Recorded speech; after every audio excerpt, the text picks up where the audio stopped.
네, 안녕하십니까. 2022학년도 대학 입시 설명회를 하려고 합니다.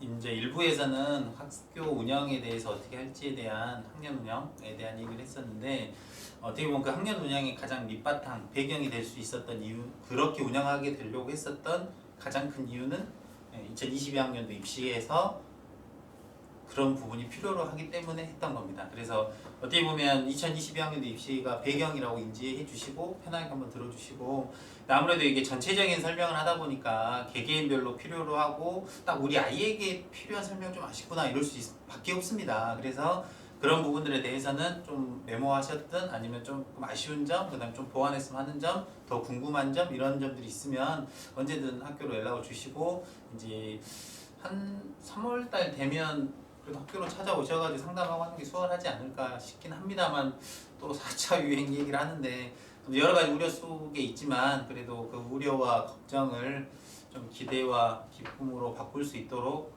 올 한 해 잘 운영해 보도록 하겠습니다. 일단은 큰 축은 세 가지 축을 기준으로 설명을 드려볼까 합니다. 하나는 2022학년도 대입이 실제로 어떻게 진행되는지, 그 다음에 2015 개정 교육과정이라고 하는 게 있다는데, 이제 실제로 이쪽에 관심을 갖다 보면 아시겠지만, 이제 다른 업종에 종사하시고 하다 보면 어렵습니다, 알기가. 그리고 대학 입시를 간소화하고 이렇게 최대한 이렇게 학부모님들도 쉽게 이해할 수 있도록 바꾼다고 하지만, 이미 교육과정이라고 하는 게 획일적으로 하지 않고서는 절대 간단해질 수 없습니다. 그 말 뜻은 2015 개정 교육과정의 가장 큰 축은 선택권을 주는 건데, 학생들에게.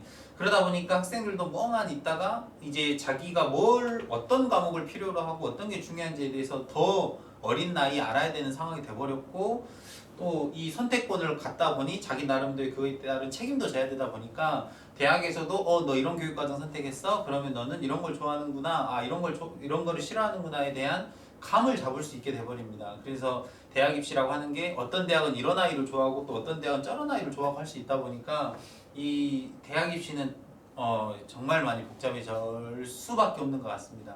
근데 이제 그 복잡함 속에서도 여기서 한 가지 흔들리면 안 되는 게, 우리 아이가 어떤 걸 좋아하고 어떤 걸 하고 싶어 하니 나는 이런 대학에 이런 학과를 가면 좋겠다에 대한 큰 축은 가지고 있어야 될 것 같습니다. 근데 과거에 이랬고 현재 이러고 있으니 앞으로도 이럴 거야 라는 생각은 조금 조심스러운 것 같습니다. 사회가 급변하고 과거에 중요하게 생각되고 저희가 좀 인지하고 있었던 그런 직업군들도 점점 바뀌어가기 때문에, 어떤 직업을 갖게 하냐보다 정말 중요한 건, 이런 상황이 됐을 때 우리 아이는 잘 대처할 수 있는 능력을 가지고 있을까에 대한 그런 생각도 좀 필요한 것 같습니다.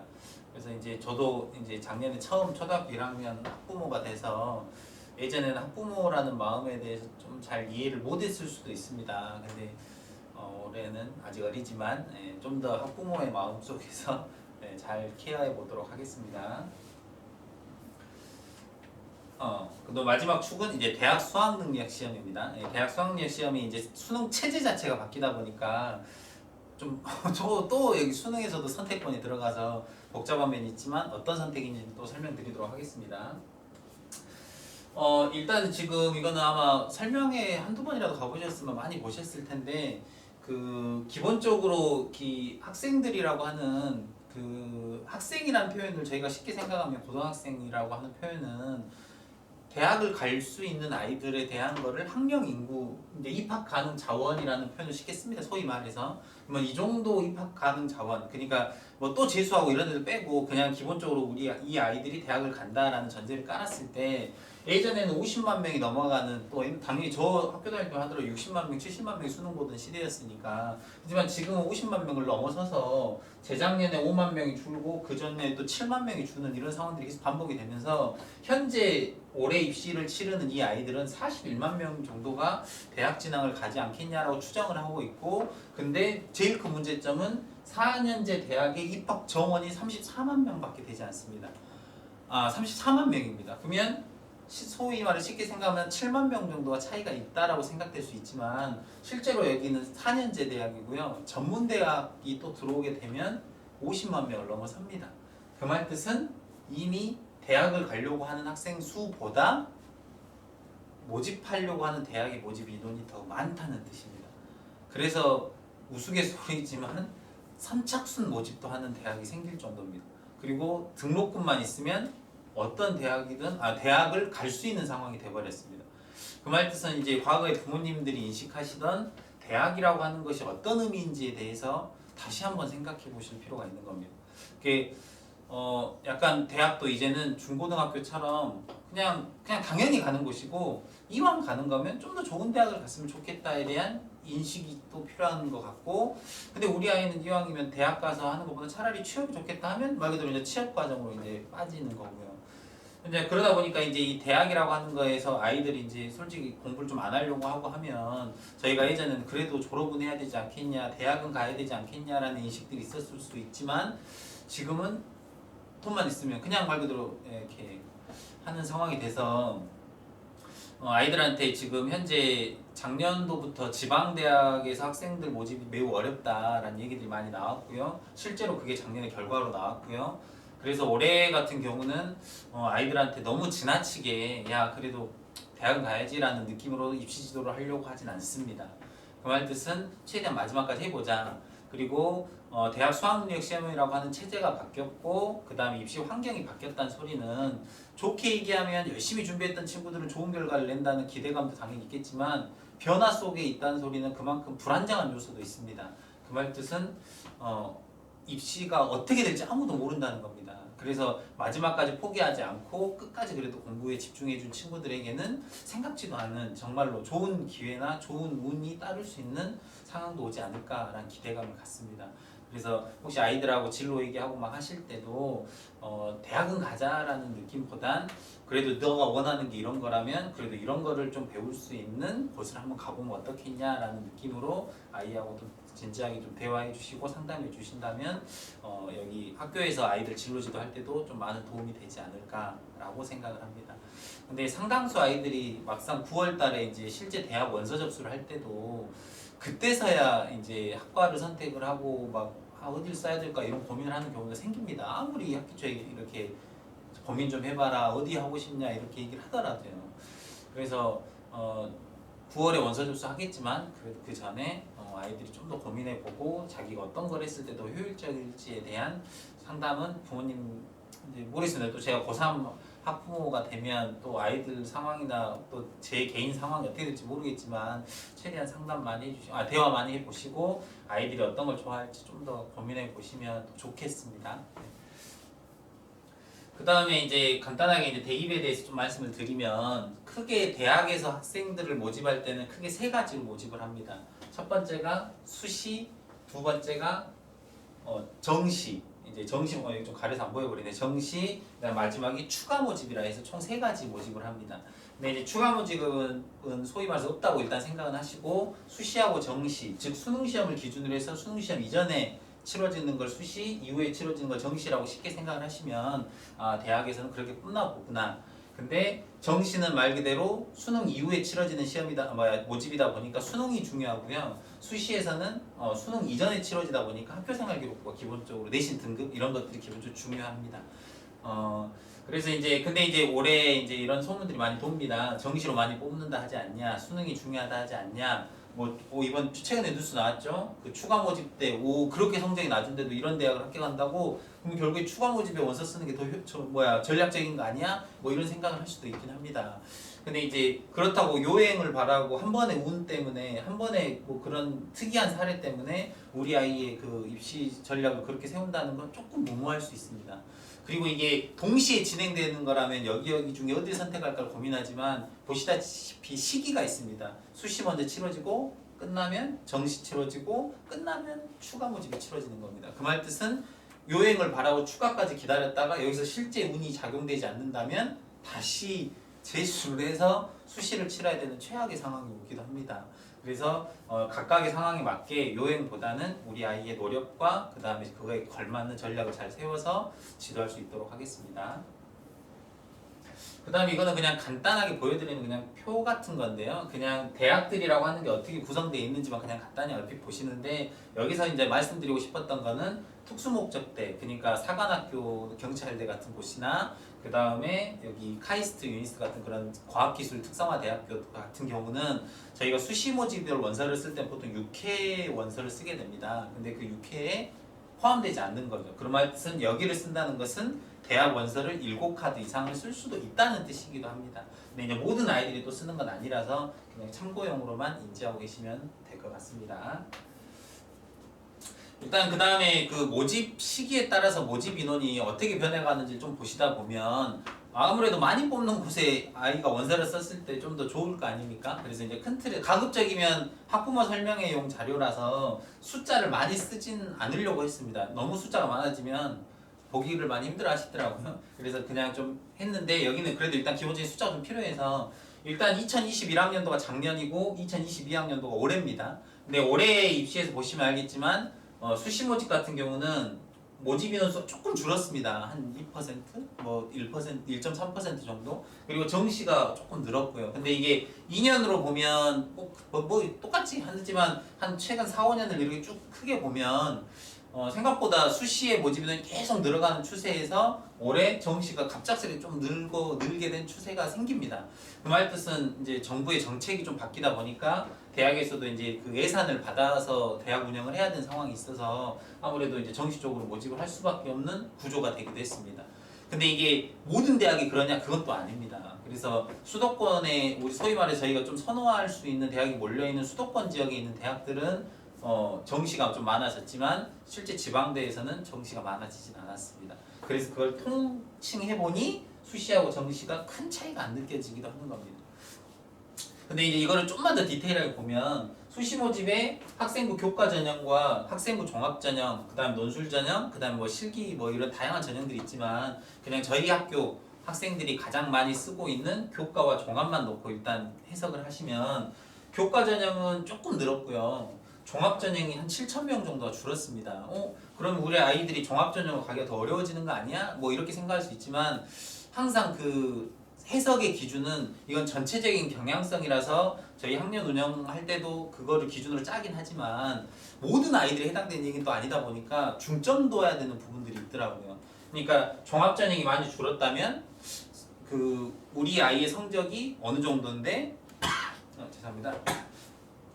우리 아이의 성적이 어느 정도인데 우리 아이 성적에 맞는 대학들은 종합 전형이 줄었는지 교과 전형이 줄었는지 늘었는지를 보는 게 제일 맞는 거죠. 그래서 전체적인 경향성은 그냥 그런가 보구나 정도고, 그렇다면 우리 아이는 어떻게 해야 될까는 실제 담임쌤과 상담을 하시는 게 가장 현실적인 좋은 방법입니다. 그리고 정시는 한 5,000명 정도 전국적으로 봤을 때 좀 이렇게 변화가 있다는 뜻입니다. 그 다음에 간단하게 그냥 입시 제도만 좀 설명을 드리면 대입 공정성 강화 방안이 2019년도 11월 28일에 교육부에서 발표를 했습니다. 한창 시끄러웠던 사건들이 있었죠. 그럼으로 인해서 이제 그 공정성이라고 하는 거에 대해서 이제 정부에서 어떻게 할지 고민을 했고 그거에 따른 안이 나왔고 대학에서 그걸 따르게 되는 겁니다. 그래서 이제 그 큰 틀 때문에 이제 생겨난 첫 번째 일단 자기소개서라고 하는 부분을 폐지하게 됩니다. 그게 현재 고등학교 1학년 학생들부터입니다. 그럼 현재 고3 학생인 우리 아이들에게는 자기소개서가 필요한 거죠. 근데 이것도 또 마찬가지지만 이제 설명 안 하겠습니다. 마찬가지지만 여러 대학이 있으면 그 중에 자기소개서가 필요로 한 대학을 우리 아이가 쓸 건지 필요로 하지 않는 대학을 쓸 건지에 따라서 이게 또 다른 거죠. 근데 이제 학교 입장에서 이제 전체적으로 각각 개별 특성에 맞게 지도를 해줘야 되기 때문에 일단 간단히 설명만 드리겠습니다. 그래서 어쨌든 자기소개서라고 하는 것이 2년 뒤에 폐지가 될 거지만 여기 자기소개서를 원래는 5,000자, 생각보다 자기소개 쓰는 게 부담스럽습니다. 근데 그것이 3,100자로 줄어서 글자 수만 놓고 보면 부담이 좀 줄긴 줄었죠. 그리고 실제 아이들이 작성할 때도 좀 더 수월해진 면이 있을 겁니다. 근데 이제 어쨌든 올해 처음 바뀌었는데, 근데 대학에서는 이제 글자 수가 이렇게 줄고 하다 보니까 상대적으로 자기소개서를 통해서 아이들의 역량을 파악하기가 조금 어렵다고 인지한 대학들도 있나 봅니다. 그래서 2년 뒤에 폐지할 거지만 벌써부터 폐지한 대학들도 생깁니다. 뭐 대표적으로 고려대학교나 그다음 지역 거점 국립대학, 뭐 전남대, 전북대 이런 대학들도 자기소개서를 이제 안 하게 됩니다. 물론 원래 전남대는 자기소개서를 안 보긴 했지만요. 그 다음에 그렇지만 어쨌든 자기소개서가 남아있는 대학들이 있다는 겁니다. 그 다음에 대입전형 공정성 이거 방안으로 인해서 고교정보 블라인드를 하고 프로파일이 폐지된, 다시 말하면 학교와 관련된 소개 자료를 대학에 이제 보낼 수가 없고 대학에서도 학교에 대한 정보를 파악하기 어렵습니다. 그 말 뜻은 개별 학생에 대한 정보만 보고 우수성을 파악해서 학생들 비교 평가를 해야 되는 상황에 있는 거죠. 그 다음에 여기 또 불균형 해소로 16개 대학, 여기서 말하는 이 16개 대학은 이제 정부에서 이제 나름대로 기준을 잡고 있지만 저희가 그냥 쉽게 인식을 하면 그냥 서울대, 연세대, 고려대 해가지고 총 서울 수도권의 상위권 대학이라고 불리는 성적이 좋은 친구들이 주로 많이 가고 싶어 했던 16개 대학이라고 인지하시면 되고, 거기는 수능 성적, 이게 아까 보셨던 정시 모집을 40% 이상으로 만들려고 노력을 합니다. 원래는 70%, 30%, 고려대학교 같은 경우는 85%대 15%였습니다. 정시 모집이. 근데 그거를 40%로 만들겠다는 거는 입시의 큰 틀 자체를 확 바꾸는 작업이라서 절대 간단치 않았는데 2024학년도, 그러니까 고등학교 1학년도부터는 40%를 만들려고 작업을 진행한 겁니다. 근데 예산을 준다고 하니 먼저 하면 더 많이 주겠다 뭐 이런 논리를 펼쳐버리면 다 보니 올해, 작년엔 좀 덜했지만 올해 상당수의 16개 대학의 상당수 대학들이 거의 40%를 만들어냈습니다. 근데 그러다 보니까 이제 좀 수시에서 뽑는 인원수가 조금 줄었고 정시에 조금 비중이 올라갔고, 그러면 대학 수학력 시험이 중요해지고, 그래서 아까 일부에서 학교 운영의 큰 축을 대학 수학력 시험 정규교육과정 외 시간에는 수능 시험 준비를 시켜야겠구나라는 생각을 하게 된 거고, 그 다음에 지방 하위권 대학들 같은 경우는 갈수록 가기가 쉬워지는 상황이 되니까 수능 준비를 하면 정시 때 또 좋은 결과를 낼 수 있는 상황도 만들어지겠구나 라는 생각을 하게 되었습니다. 근데 이게 쉽지 않은 게 저희 학교의 합격 사례들 보면 주로 수시대 합격 인원이 90%에 육박합니다. 그 말 뜻은 저희 학교의 그 운영 중점은 아무래도 수시에 비중을 둘 수밖에 없었고 그런 상황이었는데, 이제 대학의 입시가 바뀌고 이런 상황이 되다 보니 수능 시험이라는 부분에 있어서 절대 간과할 수 없는 상황이 된 거죠. 그 다음에 이제 다른 부분들은 그냥 뭐 편하게 보시는데 또 뒤에 또 설명이 나올 테니까요. 일단 여기 또 정부에서 사회적 배려 대상자, 소위 말해서 고른교회 전형이라고 대학에서 표현을 하는데, 국가보건 대상자 농어촌 학생 뭐 이런 것들처럼, 그다음에 기초생활수급자 같은 이런 특별한 뭔가 전형 그 자격을 갖춘 학생들에 대해서는 특별 전형이라고 하는 걸 이용을 해서 모집을 합니다. 그러면 일반적으로 모든 학생들이 쓸 수 있는 전형과 어떤 특정 자격을 갖춰야만 쓸 수 있는 전형이 있다고 하면 아무래도 특별 전형이 합격 가능성적인 면에서 봤을 때는 내신 성적이 조금 낮고 다소 역량이 조금 낮더라도 이런 특수한 상황이 있었기 때문에 이런 거니까 좀 더 좋은 결과를 내는 상황도 만들어집니다. 근데 이런 전형을 늘리라고 합니다. 대학 정부에서. 그래서 실질적으로 올해는 2021학년도에 비해 2022학년도는 한 7,000명? 6,000명 정도가 조금 늘게 됩니다. 근데 이걸 조금만 더 디테일하게 보면 교과 전형에서 한 4,000명 정도가 늡니다. 그럼 왜 교과 전형에서 유독 이렇게 많이 늘었을까? 종합은 좀 종합은 좀 비슷한데 왜 굳이 교과에서 이렇게 많이 늘었을까를 좀 생각을 해보면 여기 고른교회 전형에 포함된 전형 중에 지역인재 전형이라는 게 있습니다. 근데 이 지역인재 전형은 말 그대로 광주 전남 지역 전남대학교에서 지역인재 전형을 이용해서 학생을 선발하겠다는 뜻은 광주, 전남, 전북 이 세 개 지역에 속해 있는 고등학교를 다닌 학생만 쓸 수 있는 전형입니다. 그럼 수도권 지역이나 경상 지역이나 이런 지역에서는 이 전형을 이용해서 뽑는 곳에는 못 쓰는 거죠. 그럼 그렇게 된다는 소리는 이 지역인재 전형을 적절히 활용하면 우리 지역에 있는 대학을 가기가 좀 더 수월해질 수 있는 거고, 그 다음에 수도권 소재 대학에서도 이 지역인재 전형을 만듭니다. 근데 이제 문제는 수도권 소재 대학에서 지역인재 전형을 만들 때 이 지역인재 전형은 기본적으로 교과 전형입니다. 다시 말하면 내신 등급이 중요한 거죠. 그래서 이 내신 등급이 중요한 전형으로 개설을 하다 보니 이 타 지역에 있는 친구들이 원서는 쓸 수 있지만 실질적으로 좋은 결과를 낸다는 보장이 없긴 합니다. 왜냐하면 가장 기본적으로 갖고 계시는 기본 생각은 수도권 지역을 대학을 가는 좋은 방법은 종합전형, 지방에 있는 대학을 가기 좋은 방법은 교과전형. 이게 이제 큰 축인 것 같거든요. 근데 올해 이제 수도권 소재 대학에 교과전형이 많이 신설이 되고 그 전형들을 어떤 대학은 학교장 추천 전형, 어떤 대학은 지역인재 전형이라는 표현을 써가면서 학생들을 모집하기 위해서 그 전형을 만듭니다. 그래서 이제 이 전형을 단순히 내신 작년 결과만 보고 또 작년에 없었지만 올해 신설됐기 때문에 어떤 결과가 있을지 모르기 때문에 근데 막연하게 교과니까 내신 등급이 좀 낮으면 못 써 이렇게 생각할 수도 있는데 올해 아이들하고는 이렇게 좀 부대껴 보면서 이 아이의 잠재력과 역량 이런 다양한 걸 좀 고려해서 조금 수시 원서를 6개 쓸 수 있기 때문에 6개 중에 한두 개 정도는 조금 도전적으로 써보고 그다음 한두 개 정도는 좀 작년 결과 감안해서 안정적으로 쓰고 한두 개 정도는 적정선을 쓴다면 괜찮지 않을까. 그리고 이제 이 아이 상황이나 그 개인적 또 특성 뭐 여러 가지 또 고려해서 전략을 잘 세워보도록 하겠습니다. 그 다음에 이제 학교장 추천 전형이라고 하는 건 말 그대로 저희 학교에서 이 아이를 학교장 이름으로 추천을 하니 그 대학에서 믿고 뽑으셔도 됩니다. 이제 이런 취지이기도 하지만, 근데 이 학교장 추천 전형을 뽑는 인원이 추천하는 인원이 적다면 문제가 안 됩니다. 근데 작년까지는 솔직히 적었습니다. 15개 대학에서 이렇게 추천해달라 했고, 근데 보시다시피 고려대, 이화여대, 중앙대 이렇게 좀 약간 상위권 대학들이고, 그다음에 이런 상위권 대학들 같은 경우는 현재 성적대가 높은 친구들이 주로 학교장 추천이라고 하는 전형을 활용해서 대학 원서를 썼단 말입니다. 근데 이제 올해 보시면 45개 대학이 학교장 추천 전형으로 학생을 선발하려고 하고 있고요. 근데 이 전형을 그러면 이제 학교 입장에서는 이 아이들에게 적절한 추천 기회를 줘야 되는데, 근데 아무래도 이제 학교장 추천을 준다는 전형, 학교장 추천 자격을 이렇게 주겠다는 거는 학생들에게 그러면 합격할 수 있게끔 하는 거지, 기회만 준다 해서 꼭 합격하는 건 아니지 않습니까? 근데 이 학교장 추천 전형을 이런 경희대학교 같은 경우는 6명을 추천해 주세요고, 동국대는 7명 막 이렇게 인원수들을 다 합하면 저희 학교 절반입니다. 절반. 그러면 이 절반에 해당되는, 즉 저희 학교 예를 들어서 한 중간 성적이라고 치면 한 5.0 정도, 그러니까 5등급 정도 되는 학생을 학교장 추천 전형으로 뭐 경희대, 동국대를 추천한다 한들 합격하기가 매우 불가능에 가깝다는 거죠.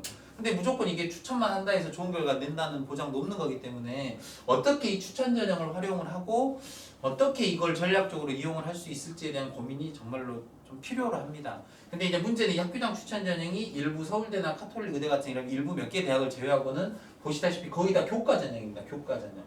그 말 뜻은 내신 등급이 좋아야 된다는 뜻이기도 합니다. 근데 이 내신 등급이라고 하는 게 전국 저희 학교에서만 놓고 봐도 예를 들어서 3등급 친구란 소리는 2등급 친구에 비해서 내신 등급이 밀렸다는 소리인데, 역량적으로 더 우수한 상황이 있다 할지라도요, 전국으로 놓고 보면 2등급 대 친구들이 한두 명이 아니지 않습니까? 그럼 이 교과 전형을 어떻게 활용을 해야 우리 아이들에게 좋은 결과를 낼지에 대한 고민은 정말 답이 없긴 하지만 지속적으로 고민할 거고, 그 다음에 이 추천 전형이라고 하는 걸 적절히 올해 잘 활용을 해서 저희 학교에 대한 그런 신뢰도나 여러 가지 학생들에 대한 전략적인 부분을 최대한 고민해 보도록 하겠습니다. 네, 그다음에 이제 개정교육 과정에 대해서 좀 간단히 설명을 좀 드려볼게요. 이제 1학년 때부터 이 아이들을 이제 겪어왔으니까 그래도 학부모님들도 대충은 아실 텐데, 그림이 깨져버렸네. 이거는 이게 큰 틀에서는 이제 다른 거는 상관이 없는데, 여기 전문교과라고 하는 부분에 있어서 이 진로 선택에 해당되는 이 교과 선택이 이제까지 학부모님들이 인지하고 있었던 내신 등급 9등급 중에 우리 아이가 몇 등급이냐 이거를 생각하셨다면 2015 개정교육과정이 가장 큰 축은 어떻게 보면 진로 선택입니다. 근데 문제는 이 진로 선택에 9등급 평가가 아닌 ABC 평가, 다시 말하면 3단계 평가를 하게 됩니다. 이제 그러다 보니까 이 진로 선택이라고 하는 이 교과를 대학에서는 어떻게 바라보고, 저희 학생들은 또 어떻게 인식을 하고, 학부모님들 또 교사들은 어떻게 인식하는지가 다 다를 수 있습니다. 근데 이제 소위 말해서 진로 선택을 만든 이유는 너희가 등급에 대한 어려움, 그 다음에 그걸로 인한 스트레스 이런 건 조금 최소화시켜 줄 테니 너희가 하고 싶은 과목을 좀 재밌게, 좀 더 이론적으로 좀 어렵더라도 좀 더 재밌게 한번 해봐라는 취지입니다. 그러니까 내용으로 보면 더 어렵죠, 이 진로 선택이라는 교과가. 근데 이제 내용으로 더 어려움에도 불구하고 실제 아이들이 다가갈 때는 이제까지 등급이라고 하는 게 익숙해져 있는 아이들이다 보니까 3단계 평가를 하니까 좀 여유 있게 느끼고, 실제 교사들도 9등급 평가가 아니라 3단계 평가니까 시험 문제를 좀 쉽게 내주려고 노력하십니다. 그 이유는 ABC 평가를 할 때 과거에 뭐 몇 % 이상 무조건 A 이런 게 아니라 원점수 기준으로 80점을 넘으면 A, 60점이 넘으면 B, 그 이하는 C 뭐 이렇게 돼버리다 보니까 교사들이 문제를 어렵게 내면 아무리 역량이 뛰어난 친구도 B나 C를 맞게 되는 사태가 생깁니다. 그러다 보니까 이 시험 난이도 조절 문제도 생기다 보니 좀 쉽게 내게 되고, 아이들도 역시나 쉽네? 그럼 좀 편하게 공부해도 되네 하다 보니까 공부가 네, 조금 공부 학습량이 좀 줄어드는 것 같긴 합니다. 그리고 이 진로 교과는 또 수능 시험에서 반영이 안 되다 보니까 아이들이 실질적으로 수능 안 봐도 되잖아. 약간 그럼 이 교과는 좀 편하네? 라는 느낌으로 다가가다 보니 진로 교과에 대해서 이 학생들이 좀 인식이 살짝은 좀 바뀌어야 될 필요가 좀 있긴 합니다.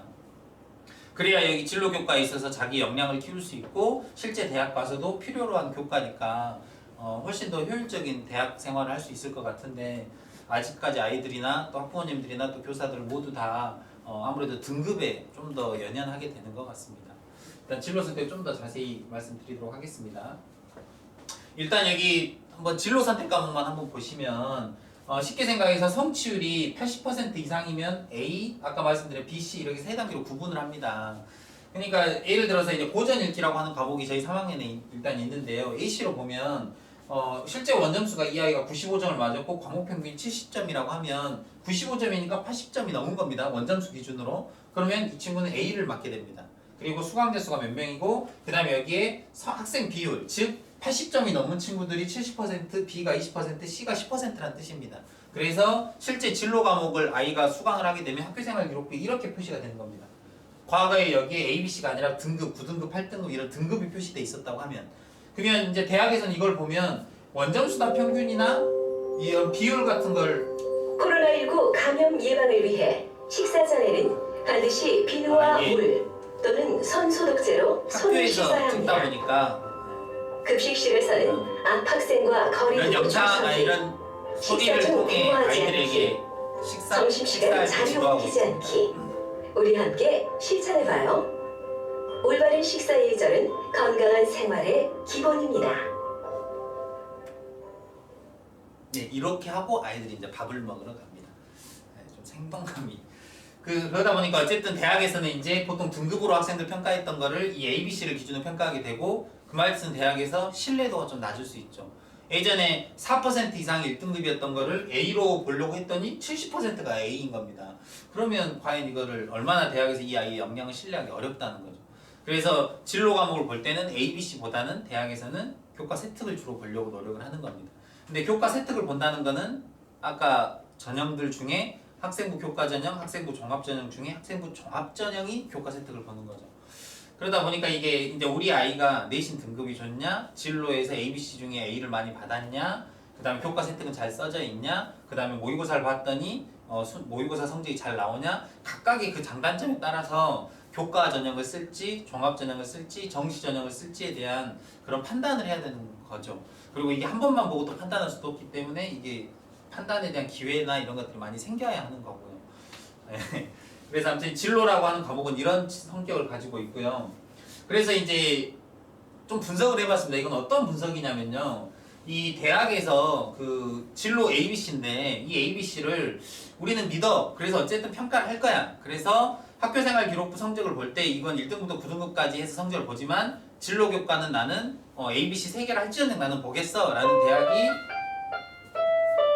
40개 대학 정도 되고 그 다음에 아니야 우리는 그걸 못 믿겠어 그냥 안 볼래 그거 너무 복잡해 차라리 진로는 종합전형에서만 평가하겠어 라는 취지로 보는 대학이 70개 정도 대학이 되는 겁니다. 그 말뜻은 확실히 반영하는 대학이 좀 더 소수인 거죠. 좀 더 적은 편인 거죠. 근데 이제 이거 대학들이 이렇게 반영을 하는데 근데 여기 우리 지역에 있는 전남대랑 조선대는 다 반영을 하는 대학에 들어갑니다. 그러면 우리 아이들이 주로 쓰는 대학들은 전남대, 조선대, 그 다음에 수도권 지역이라고 치면 아무래도 진로는 반영이 된다라고 일단 인식을 하시는 게 좀 맞는 것 같습니다. 그 다음에 종합전형은 당연히 반영을 하는 거고요.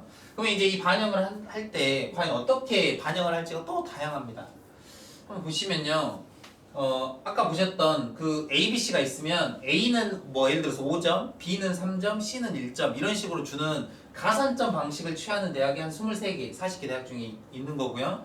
그 다음에 이거 뭐 환산 점수, 그러니까 A를 어떻게 환산해서 점수로 바꾸는 그 환산 점수, 이렇게 다양한 방식을 활용을 해가지고 대학들이 활용을 하는데 주로 가산점을 이용한다라고 인지하시면 될 것 같고 여기 보시면 조선대학교는 전 과목을 가산점 하고요.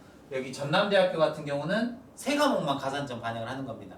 그러니까는 전남대 원서 쓰는 친구들은 모든 교과보단 반영하는 교과군 중에 딱 3개만 A가 나와도 괜찮은 상황인 거고 조선대를 쓸 때는 전체가 다 그래야 되는 거고 근데 문제는 이제 조선대학교의 합격자 좀 맨 마지막에 저희 학교 결과를 한번 보여드릴 텐데 이게 가기가 쉬워지긴 하고 있는 것 같습니다.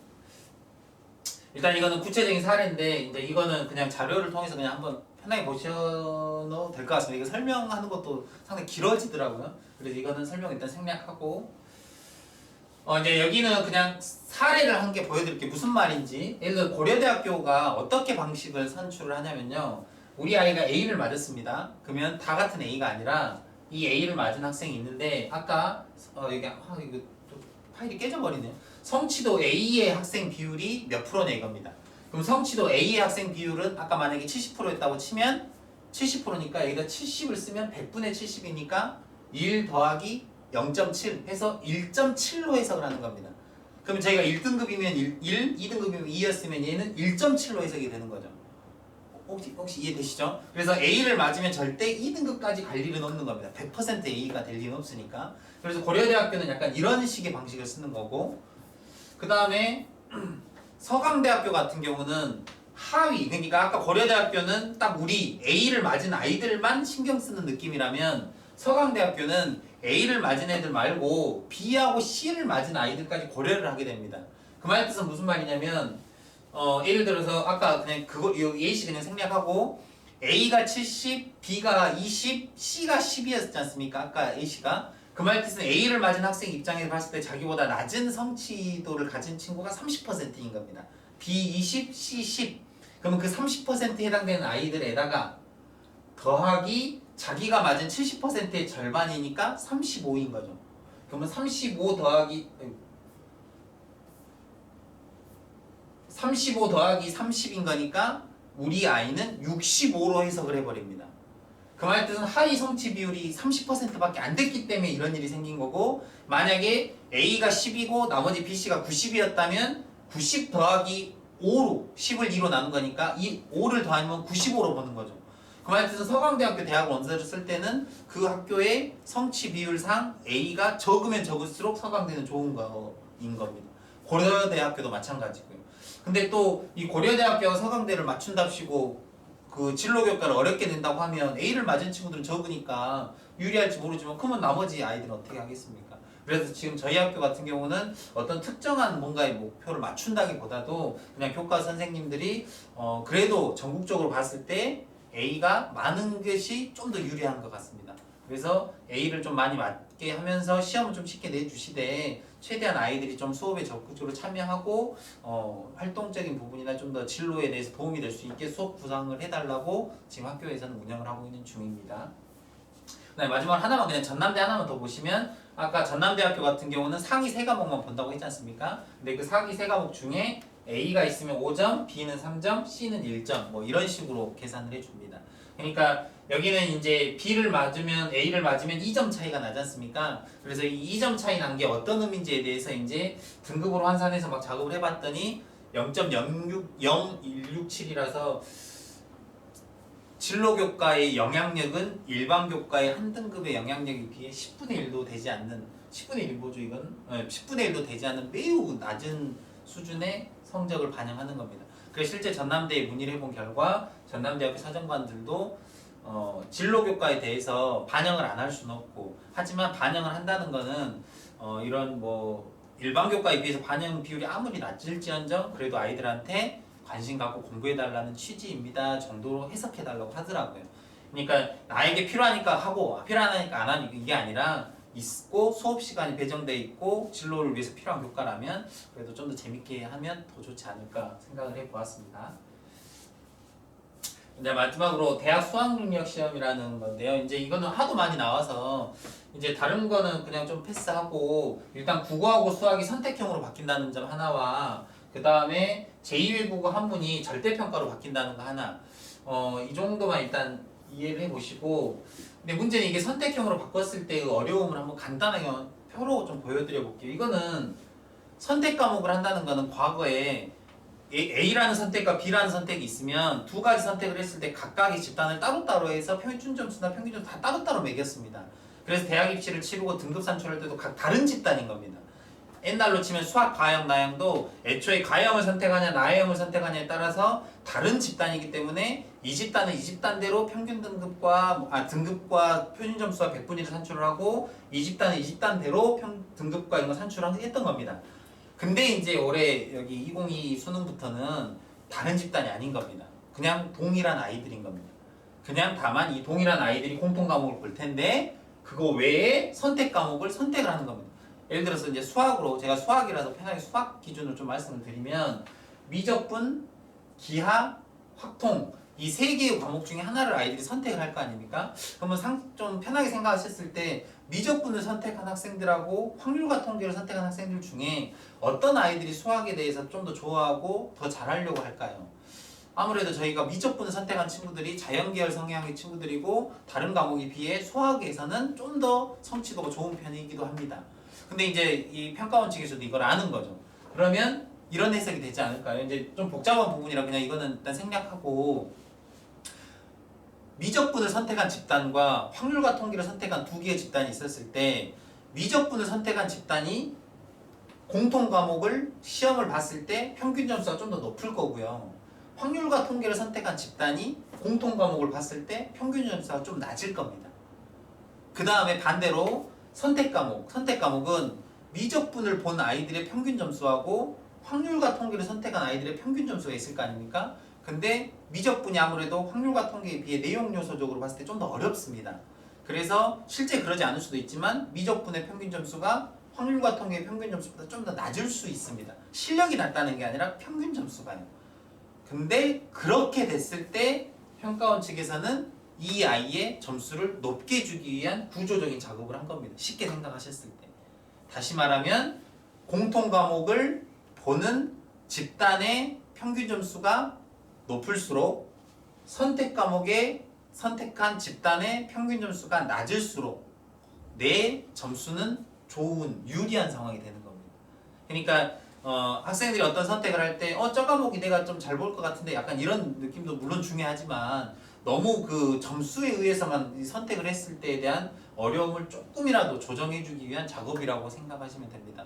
그래서 너무 미적분 기하 확통에 대한 고민도 많이 있을 수 있고 자연계열을 했는데 그래도 얘가 점수가 안 나올 것 같으니까 확률과 통계로 바꾸려고 합니다. 너무 이렇게 하시기보단 우리 아이에게 필요하다면 그 과목을 선택해서 실제 응시할 수 있게 하는 것도 하나의 방법은 됩니다. 근데 이제 이런 거는 또 개개인마다 다르기 때문에 미적분 기하 확통에 대해서는 제가 어차피 수학이고 해서 아이들과 어떤 과목을 선택했을 때 좀 좋을지에 대해서는 또 얘기 또 나누도록 하겠습니다.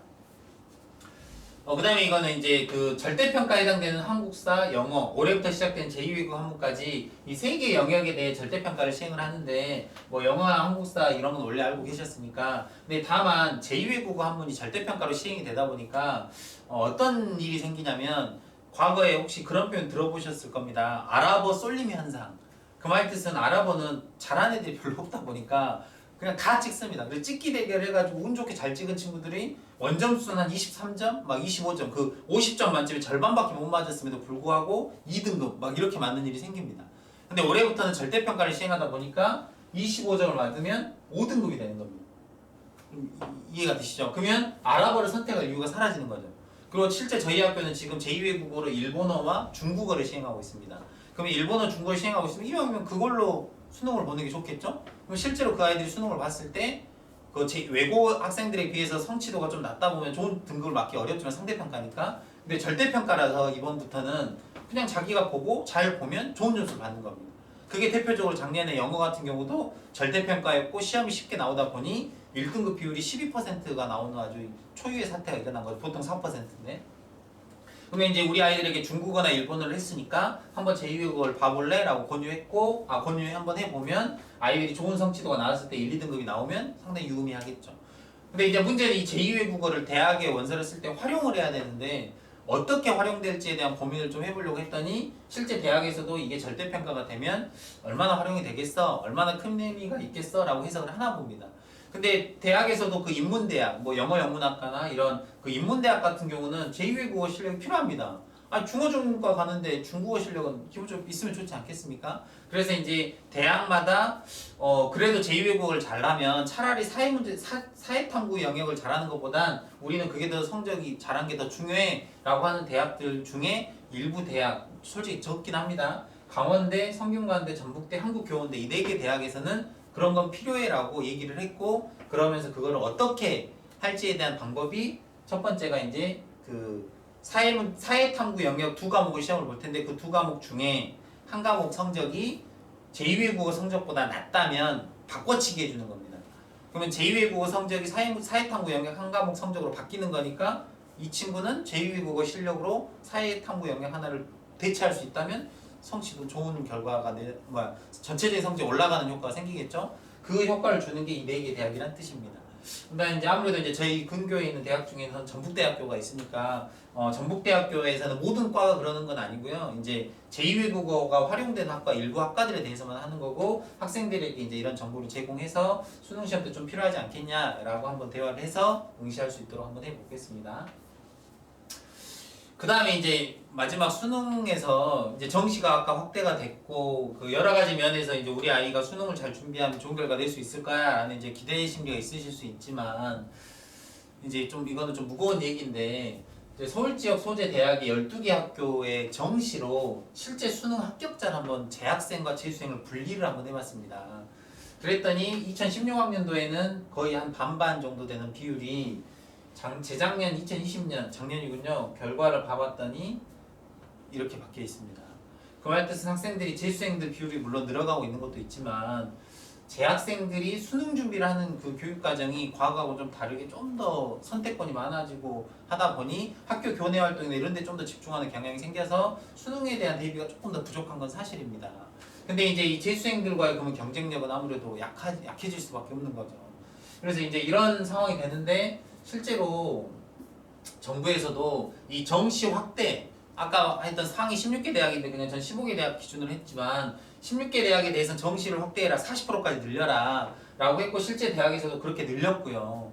그렇게 했지만 교육부에서 이 정시 확대를 했으면 하는 이유에 대해서 밝힌 이유는 여기 보이네요.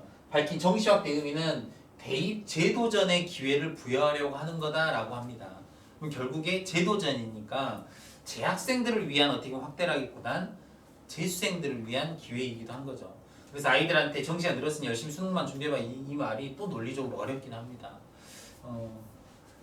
그 다음에 이제 마지막 얘기인데 이제 의약학계열 특히 이제 올해 약대가 들어와서 그게 어떤 의미인지 약학과를 학생들이 선발하는데 그게 어떤 의미인지만 좀 간단히 보여드리면 여기 보여드리면 약대가 총 37개 대 정도 돼서 총 1813명 정도를 모집을 하는데요. 이 1800명이라는 규모는 저희 서강대학교 정도의 규모입니다. 그러니까 저희가 혹시 대학을 이렇게 서열화해서는 안 되지만 굳이 좀 편하게 좀 생각을 하시면 서울대, 연세대, 고려대, 서강대 뭐 이렇게 대학들 쭉 서열하면 한 4위권, 5위권에 해당되는 대학 하나가 더 신설됐다고 볼 수도 있는 겁니다. 근데 이제 이게 자연계열 학생들을 뽑는 학과다 보니까 아마 전국적으로 자연계열에 있어서는 상위권 성적을 가진 친구들의 전략도 다양해지고 엄청나게 이제 혼란이 올 수 있는 상황이 되는 거예요. 그 다음에 이제 이건 마지막으로 저희 학교 작년과 재작년 그냥 전남대와 조선대 결과를 한번 봐봤습니다. 그랬더니 2020년과 2021년의 결과 21학년도니까 결과를 한번 봐봤더니 이 왼쪽에 있는 거는 학생부 교과, 내신 등급만 보는 전형이고 이 오른쪽에 있는 4개 표는 종합 전형입니다. 그래서 이제 이걸 잘 보시면 교과 전형의 평균 성적과 최저 합격한 아이들만 이렇게 해봤더니 교과선 전형으로 봤을 때는 합격이 더 어려워지는 느낌이고 종합 전형은 비슷한 느낌이고 라고 오해할 수가 있는데요. 실제로 이걸 디테일하게 좀 분석을 또 해봤더니 재작년 이때 원서 쓸 때는 전남대학교에 교과 전형이 하나, 종합 전형이 2개가 있었는데 그 3개 전형 중에 2개만 쓸 수 있었고 작년에는 그 3개 전형 중에 3개를 다 쓸 수 있었습니다. 다시 말하면 입시 환경이 바뀐 거죠.